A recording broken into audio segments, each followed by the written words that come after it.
우리가 세상 살면서 근심 걱정하지 않는 이유는, 또 않을 수 있는 이유는 우리 하나님께서 동행하여 주시기 때문입니다.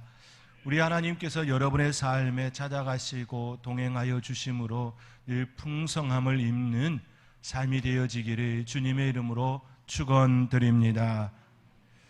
1950년 6월 25일 일요일 새벽 4시경 북한군이 암호명 폭풍 224라는 치밀한 사전 계획에 따라 북위 38도선 전역에 걸쳐 대한민국을 선전포고 없이 기습 남침하여 전쟁이 발발하였습니다. 73년 전에도 일요일이었습니다. 모두가 안식을 얻고 있는 그때, 쉼을 얻고 있는 그때 그들은 안식이 아닌 전쟁을 선포했습니다. 그들은 전쟁을 선택했습니다. 전쟁은 안식을 무너뜨리고 수많은 가부와 고아, 난민들을 만들었습니다. 부모 잃은 고아들은 당장 생존을 고민해야만 했습니다. 삶의 터전이었던 농가 밭은 폐허가 되었고 상가들은 쑥검둥이가 되었습니다. 남아있는 거라고는 폭탄에 맞아 쓰러지고 곧 무너질 듯한 집들과 불에 타담한 흔적들만 남았습니다. 전쟁은 수많은 생명을 앗아갔습니다. 전쟁은 삶의 터전을 앗아갔습니다. 이처럼 전쟁은 하늘과 땅과 바다 그리고 많은 것들과의 단절을 일으켰습니다. 전쟁은 결코 하늘이 준 선물이 아니었습니다. 그 어떤 전쟁이라 할지라도, 좋은 명분으로 시작할지라도 그것은 결코 하늘이 준 선물이 아니지요. 그들은 조국 해방 전쟁이라 불렀지만 결코 조국 해방이 아니었습니다. 그럼에도 그들은 여전히 7월 27일을 조국 해방 전쟁 승리 기념일이라 칭하며 전승절로 포장하며 보내고 있습니다. 그리고 지금도 그들은 전승절을 기념하기 위하여 해마다 수많은 군사들과 전쟁 무기들을 앞세워 열병식을 거행하고 있습니다. 우리는 절대 잊지 말아야 합니다. 이 전쟁에서 생명을 바쳐 조국을 지키려 했던 이들의 숭고한 정신과 그 삶을, 그들의 헌신을 잊지 말아야 합니다. 병력을 지원하고 의료와 물자를 공급하여 준 국가들의 수많은 국가들의 헌신과 그 사랑, 그 은혜를 잊지 말아야 합니다. 우리는 그들의 헌신과 사랑 가운데 평화를 얻었습니다. 우리 마음속에 품어야 할 것은 오직 감사입니다. 저와 여러분 가운데 평화를 주신 하나님께, 그리고 자신의 몸과 마음을 바쳐서 우리에게 평화를 준 그들에게 진정한 감사의 고백을 담고 살아갈 수 있는 저와 여러분의 삶이 되어줄 수 있기를 주님의 이름으로 축원드립니다. 르완도스키의 기금은 사랑하는 상대가 최고의 친구가 되어야 하는 이유에서 공동의 힘은, 공동체의 힘은 어떻게 측정할 수 있는가에 대해 다음과 같은 질문서를 만들었습니다. 다음의 질문에 대해 여러분도 한번 답해 보시기 바랍니다. 1. 상대를 위해 희생할 때 나는 행복한가? 전혀 아니다. 1. 매우 그렇다. 7. 1부터 7까지 해당하는 수치에 한번 답해 보시기 바랍니다. 제가 다시 한번 여러분에게 질문지를 던지겠습니다. 1. 상대를 위해 희생할 때 나는 행복한가? 전혀 아니다. 1. 매우 그렇다. 7. 2. 상대를 돕는 것을 나는 우선으로 생각하는가? 전혀 아니다. 1. 매우 그렇다. 7. 여기서 1부터 또 7까지 해당하는 수치에 한번 답해 보시기 바랍니다. 3. 상대에게 도움이 되기 위하여 나 자신에게 미치는 부정적인 결과를 받아들이겠는가? 전혀 아니다. 1. 매우 그렇다. 7. 세 가지 질문을 던졌습니다. 세 가지 항목에 해당하는 숫자의 합이 크면 클수록 상대방에 대해, 공동체에 대해 더 많은 관심과 사랑을 쏟고 있다라는 의미입니다. 숫자가 높으면 높을수록 그 공동체, 그 상대방에 대하여 내 사랑과 내 시간을 많이 쏟고 있다라는 의미입니다. 자녀에 대해 부모에게 이 질문서를 드리면 보통의 그거 매우 높게 나타납니다. 그만큼 자녀를 매우 많이 사랑한다라는 의미인 것이지요. 부부간에도 마찬가지입니다. 더 많이 사랑하는 사람이 점수가 더 높게 나옵니다. 서로가 높게 나오는 것이 바람직한 현상이라 이야기합니다. 공동의 힘이 높을수록, 공동체의 힘이 높을수록 그 공동체에 대한 만족도가 높게 나온다 이야기합니다. 그 이유는 이 질문서의 초점이 나의 시간과 정성을 상대방을 위해 사용할 수 있느냐 없느냐에 있기 때문입니다. 그런데 참 아이러니하지요. 내가 상대방에게 그 공동체에 시간과 정성을 더 많이 쏟으면 쏟을수록 만족도가 높게 나온다라고 하는 건 참 아이러니한 것입니다. 내가 시간을 쏟으면 쏟을수록 내게 만족도가 높다라는 것이지요. 내 마음을 쏟으면 쏟을수록 만족도가 높다라는 것입니다. 시간을 쏟고 정성을 쏟으면 피로하잖아요. 피곤하잖아요. 그런데 오히려 피곤하다, 힘들다가 아니라 만족도가 높다, 그렇게 나타난다라는 것이지요. 부모들이 자녀를 위하여 시간과 정성을 쏟습니다. 그런데 시간을 쏟으면 쏟을수록 그 안에 일어나는 것은 힘들다, 피곤하다, 못해 먹겠다 이러한 이야기가 아니라 오히려 그 아이들의 성장을 보면서, 자녀들의 성장을 보면서 기쁨을 얻지요. 기쁨을 얻습니다. 행복을 더 많이 갖습니다. 내가 시간을 쏟았음에도 불구하고 오히려 만족도는 더 크게 우리 안에 일어난다라는 의미입니다. 이 질문서를 우리의 창조주 하나님, 우리를 구원하시는 하나님께 드린다면 매우 그렇다 777에 답하실 것입니다. 그렇게 생각할 수 있는 이유는 이미 우리의 하나님은 독생자 예수님을 이 땅에 보내시고 십자가에서 모든 것들을 다 내어주시기까지 우리를 사랑하여 주셨기 때문입니다. 지금도 사랑하시고 앞으로도 사랑하시기 때문에 이 질문서를 어느 때 언제든지 드린다 할지라도 늘 777 이 숫자가 나올 것입니다. 우리의 하나님은 이미 우리에게 그 사랑을 보여주셨습니다. 하나님의 사랑, 십자가의 사랑에 바탕을 둔 교회 공동체, 신앙 공동체는 만족도가 높게 나오는 것이 보통의 모습, 보편적인 모습이라 말할 수 있습니다. 만약 그렇지 않다면 우리는 그 사랑을 받는 자의 입장에서 있을 뿐 그 사랑을 실천하지 않는 자, 그 사랑을 우리의 삶의 자리에서 애면하는 자에 속할 것이기 때문입니다. 그저 받는 사랑에 익숙한 공동체에 불과한 것이지요.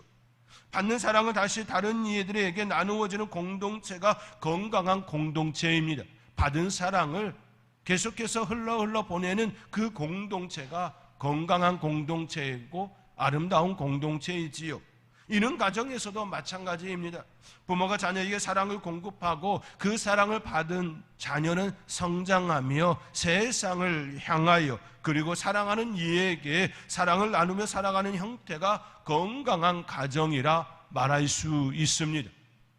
부모가 자녀에게 사랑을 공급하고 그 사랑을 받으며 성장한 그 자녀가 계속해서 나만 개인주의고 이기적이고 그렇게 자기만 생각하고 살아가고 있는 형태의 삶이라고 한다면 결코 아름다운 모습, 건강한 가정이라 말할 수 없을 것입니다. 받기만 하는 사랑은 결코 좋은 사랑이 아닙니다. 팔레스틴 지역에는 갈릴리 호수와 사해가 있지요. 갈릴리 호수는 요단강 북쪽에 위치하고 사해는 요단강 남쪽에 위치하고 있습니다.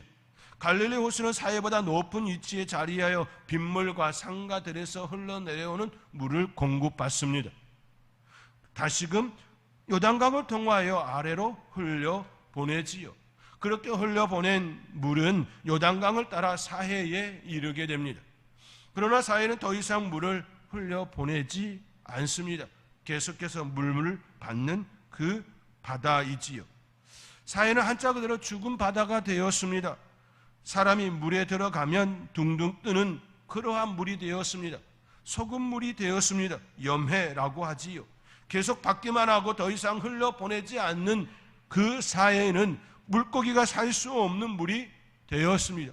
어떤 물이든 물고기가 사는 그 물이야 진정한 건강한 물이다 말할 수 있는 것이지요. 바다도 물고기가 살고 민물도 물고기가 살고 있습니다.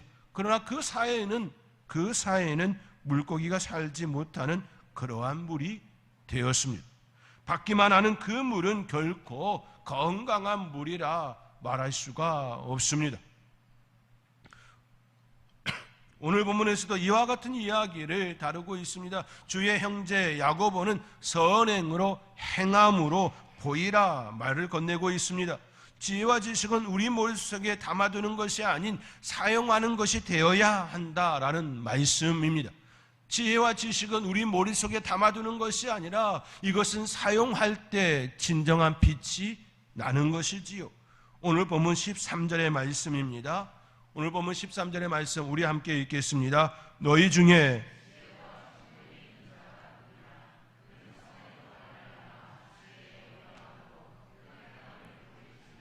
아멘.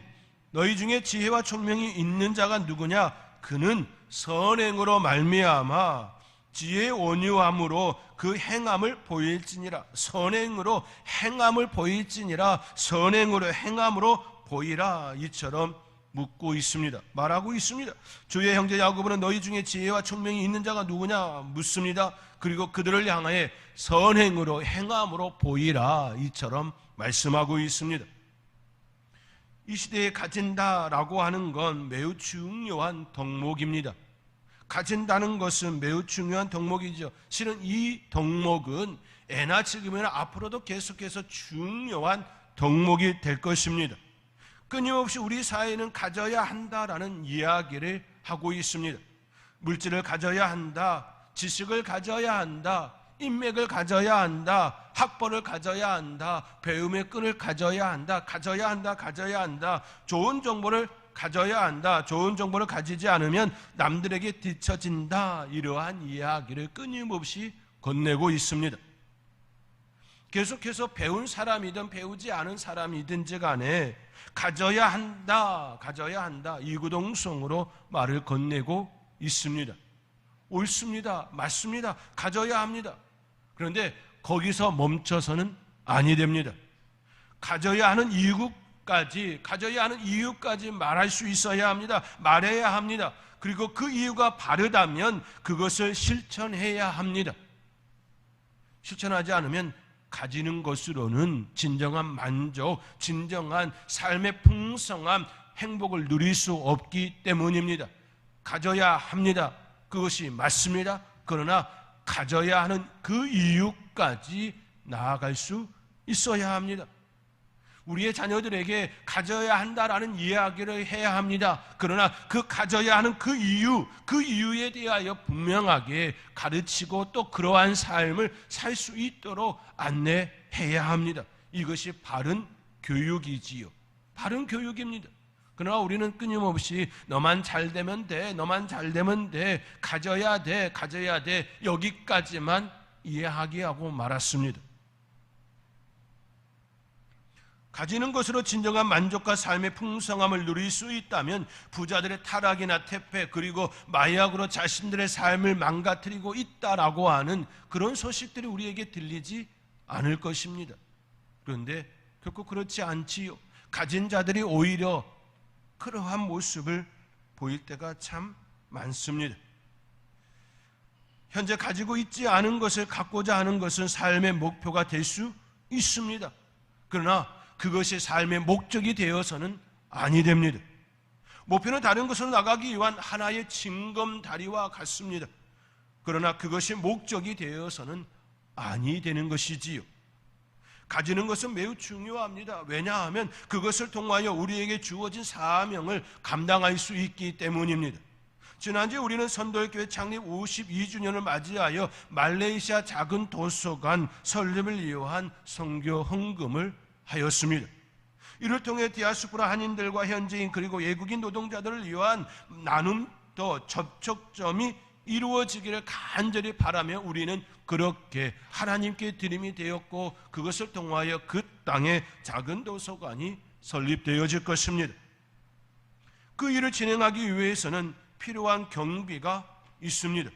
선교사님의 생각으로는 대략 1,000만 원 정도의 경비가 소요될 것으로 예상하고 있습니다.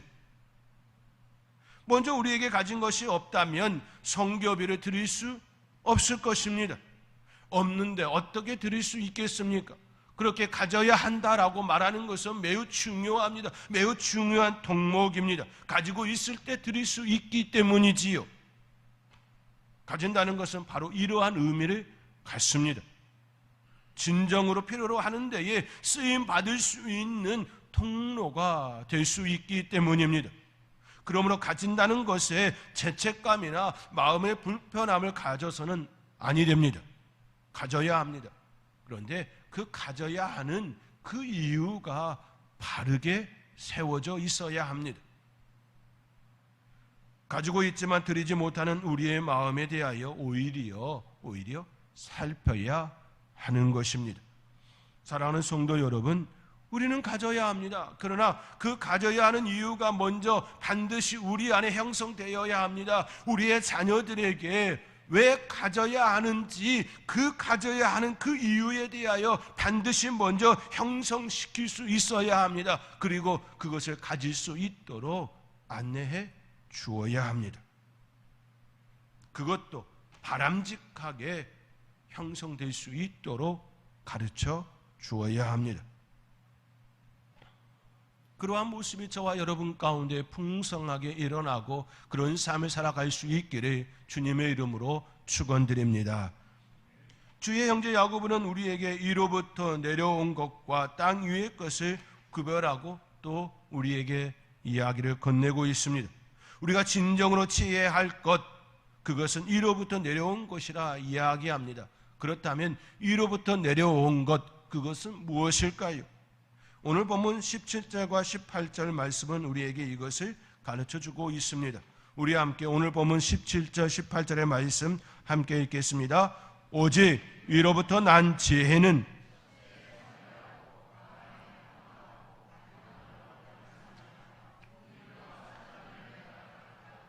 편견과 거짓이 없나니 합평하게 하는 자들은 합평으로 심어 의의 열매를 거두느니라. 아멘. 위로부터 난 지혜를 한마디로 표현하라 한다면 추상적인 용어이긴 하지만 부드러운이란 형용사로 정의해 볼 수 있을 것입니다. 주의 형제 야고보는 이 부드러운 이 표현을 13절 온유라는 말로 담아내었지요. 온유함으로 그 행함을 보일지니라 라고 표현하고 있습니다. 저는 여러분들에게 조금 더 다가가게 이해할 수 있도록 부드러운이라는 그 말로 표현하고 싶습니다. 성결도, 합평도, 간용도, 긍휼도 모두 부드러운 것들입니다. 마음이 부드러운 상태입니다. 딱딱하고 모나고 누군가를 공격하는 형태가 아닌 마치 보자기와 같은 모습입니다. 바로 우리 예수님께서 보여주셨던 삶의 모습입니다. 죄인된 인간을 십자가의 보혈로 품어주셨습니다. 온전하게 감싸주셨습니다. 다른 것들로부터 공격을 당하지 아니하도록 온전히 감싸주셨습니다. 많은 병자들과 귀신 들린 자들이 예수의 사랑의 손길에 보듬어지고 치유되어지는 그 은혜를 입게 하셨습니다. 부드러운 손길이었습니다. 예수님의 부드러운 마음이 아니었다면 그들은 그들의 죄로 인하여 사망에 이르게 되었을 것입니다. 영벌에 처하게 되었을 것입니다. 우리 또한 영벌에 처하게 되었을 것입니다. 그러나 부드러운 우리 예수님의 그 손길로 인하여 우리는 그 은혜를 입게 되었습니다. 바로 온유함이지요. 예수님의 그 온유한 마음으로 우리를 모두 품어주셨습니다. 만약 품어주지 않았다면 우리들도 우리의 죄로 영원히 죽을 수밖에 없는 존재, 영벌을 처음 받을 수밖에 없는 존재였던 것입니다. 그러나 부드러운 사랑의 손길로 우리는 영원한 생명을 얻는 영생의 길에 이르게 되었습니다. 하나님의 자녀가 되어지는 그 은혜 안에 머물게 되었습니다. 깨어진 것에 치유가 일어나게 되었습니다. 넘어진 것에 세움이 되었습니다. 이처럼 이로부터 난 지혜는 부드러움, 바로 온유함입니다. 그러나 하나님께로부터 난 것은 이처럼 온유하지만 하나님께로부터 난 것이 아닌 정력과 귀신으로부터 난 것들은 날카로운 것과 같습니다. 날카로운 마음입니다. 공격하고 넘어뜨리는 마음입니다. 상대방을 편하게 두지 않는 마음입니다. 평안보다 갈등을, 평화보다는 전쟁을, 남의 것을 내 것으로 만들려는 약탈의 모습입니다. 73년 전 이 땅에 내려왔던 그들의 모습인 것이지요. 주의 형제 야고보는 14절 말씀에 너희 마음속에 독한 시기와 다툼이 있으면 자랑하지 말라, 진리를 거슬러 거짓말하지 말라, 이처럼 공고합니다. 이러한 것들은 이로부터 온 것들이 아닙니다. 이러한 것들은 관계를 깨뜨리고 사람들과 공동체를 깨뜨리는 행위들입니다. 관계를 깨뜨리는 행위들입니다. 거짓말은 더 많은 거짓말을 불러오지요. 그러나 진리는 단순합니다. 다른 것을 필요로 하지 않습니다. 예수님은 진리이십니다. 예수님은 다른 것들을 필요로 하지 않습니다. 예수님 그분이면 충분합니다. 예수님은 하나님의 아들이십니다. 이를 위해 증명할 그 어떤 것도 필요로 하지 않습니다. 다만 우리는 그분을 믿을 뿐입니다. 인간이 하나님을 증명할 수 있다면 인간은 하나님을 필요로 하지 않을 것입니다. 증명할 수 있는데 하나님이 필요하겠습니까? 아니죠. 필요하지 않습니다. 그러나 인간은 하나님을 증명할 수도 없을 뿐더러 그분의 발등상에도 미치지 못합니다. 우리는 다만 그분을 믿을 뿐입니다. 믿을 뿐입니다. 주의 형제 야고보는 이처럼 우리에게 이로부터 난 것과 땅 위의 것을 구별하라 이야기하고 있습니다. 그리고 그렇게 살라 말씀하고 있습니다. 그 이유는 우리는 하늘에 속한 자들이기 때문입니다. 예수 그리스도의 보혈로 하나님 나라의 시민 된 우리이기 때문입니다. 우리는 하늘에 속한 자들입니다. 위에 속한 자들입니다. 그러므로 땅의 것을 탐하는 것이 아니라, 땅의 것을 취하는 것이 아니라 시기와 미움과 질투와 그러한 날카로운 것을 쫓는 것이 아니라 부드러운 하늘의 것, 위의 것을 쫓는 인생이어야 합니다. 왜냐하면 우리는 하늘에 속한 자들이기 때문입니다. 하늘에 속한 사람은 하늘의 법을 따라야 합니다. 그것이 사는 길이기 때문입니다. 케냐에서 선교사로 활동하고 계시는 임은미 선교사님의 말씀 묵상집 오늘도 최고의 날입니다 기록된 한 편의 글을 소개해드리며 오늘의 말씀을 마칩니다. 제목 장애물 없는 삶, 시편 119편 165절의 말씀을 묵상한 내용입니다. 주의 법을 사랑하는 자에게는 큰 평안이 있으니 그들에게 장애물이 없으리로다. 이 말씀을 토대로 묵상한 글입니다. 여러분에게 소개해드립니다. 주님의 법을 사랑하는 사람이 갖는 혜택을 일일이 열거한다면 지구를 한 바퀴 돌아도 모자라는 길이가 될 것이다. 얼마 전 누가 나에게 메일을 보내면서 하루도 편한 날은 없습니다. 그래도 하루도 평안하지 않은 날 역시 없습니다 라는 말을 해 주었는데 생각할수록 은혜가 되는 말이었다. 주님의 법을 사랑하는 사람에게는 평안이 있다고 한다. 장애물은 없다고 한다. 시편 119편 그 말씀 가운데 있는 말이지요. 그런데 정말 장애물이 없을까? 우리 인생에 장애물이 없을 수는 없다. 그러나 율법을 사랑하는 사람은 장애물을 장애물로 여기지 않을 것이라는 생각이 든다. 율법을 사랑하니 하나님의 선하심을 늘 묵상할 테고, 하나님의 선하심을 늘 묵상하는 사람이 세상 어느 것인들 장애물로 여기겠는가? 장애물을 복의 통로로 오히려 해석하게 될 것이다. 그렇습니다. 주의 법을 사랑하는 자에게는 장애물이 없습니다. 다만 우리에게 복을 주시기를 원하시는 하나님의 손길이 있을 뿐입니다. 한번 잠시 생각해 보시기 바랍니다. 상상해 보시기 바랍니다. 여러분 앞에 큰 담, 방해물, 장애물이 있습니다. 여러분이 앞으로 나아가려고 하는데 그 담이 여러분을 막고 있습니다. 이것은 내 편에서 볼 때의 관점이지요. 나를 막고 있는 큰 담입니다. 나의 장애물입니다. 그런데 반대편에서 보면 적이 나에게 쳐들어오는 그 방어벽이 되는 것이지요. 수많은 적들이 나를 공격해 오는 그 무리들을 막아주는 방패가 되어지는 그 담인 것이지요. 나는 여전히 내가 생각할 때에는 방해물, 장애물이라 여겼지만 우리 하나님께서 내가 아직 연약하기에 그 담을 세우시고 그 많은 적들을 막아주는 시간이었습니다. 그런데 내가 성장하고 우리 하나님께서 이제 됐다라고 하실 때에 그 담을 넘어뜨리시지요. 그러면 그 담은 방해물이 아니라 세상을 향해 나아가는 디딤돌이 되어지게 합니다. 마치 물 위에 얹어진 그 디딤돌처럼 물을 밟지 않고 그 돌을 밟고 건너갈 수 있게 하는 그런 요소가 되게 하시는 것이지요. 우리에게는 장애물이 없습니다. 우리에게는 장애물이 없습니다.